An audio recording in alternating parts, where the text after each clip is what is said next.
The United States carried out strikes on Iran today. If you think this is a repeat of an older video, it isn't. This happened on Friday, June 26th. These strikes took place after the signing of the Memorandum of Understanding and after reports of peace talks.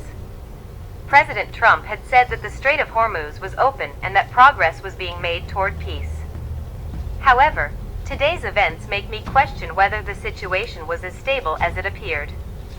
In my view, the conflict has continued despite public statements suggesting tensions were easing. I think people should compare information from multiple sources before drawing conclusions about what is happening in the region. I'm also questioning the timing of these events. I believe there should be transparency about military decisions and any economic effects they may have, including whether financial markets were influenced before the strikes. I'm also confused about how this fits with recent congressional actions and funding debates over U.S. military involvement. From my perspective, today's strike seems to contradict earlier messages about reducing hostilities. This is the kind of escalation I was worried about, and unfortunately, it is what I expected to happen: Ben & Jerry's, disability rights, and a Florida death investigation. Ben & Jerry's and Israel. Ben & Jerry's Israel has launched an Israel-themed ice cream flavor called Milk and Honey. The name references the biblical phrase describing the land of milk and honey.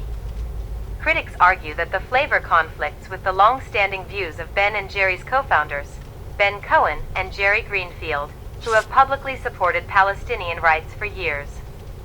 In 2021, Ben & Jerry's announced that it would stop selling its products in Israeli settlements in the occupied Palestinian territories. However, its parent company, Unilever, later arranged for the Israeli business to continue operating under local ownership, despite the founders' objections.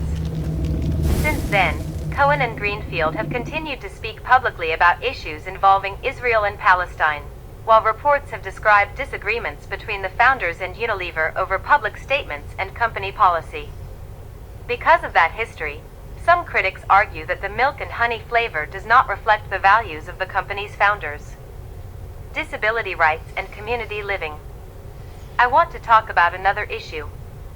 Reports say a Justice Department lawyer signed a legal memo arguing that disabled Americans do not have a legal right to receive services that allow them to remain in their own homes. Critics argue that this interpretation conflicts with decades of disability rights law and court decisions protecting the right of many disabled people to receive services in the most integrated setting appropriate to their needs. Many people rely on home and community-based services to help them dress, work, raise families, and live independently. If those services are reduced, some people could face placement in nursing homes or other institutions. Supporters of community-based care also point out that home care can often cost less than institutional care while allowing people greater independence and quality of life. Death investigation in Florida. Authorities in Miami-Dade County announced that they have completed an initial investigation into the death of Taniyah Miller. According to the sheriff's office, investigators and the medical examiner found no evidence of foul play and stated that the available evidence was consistent with suicide.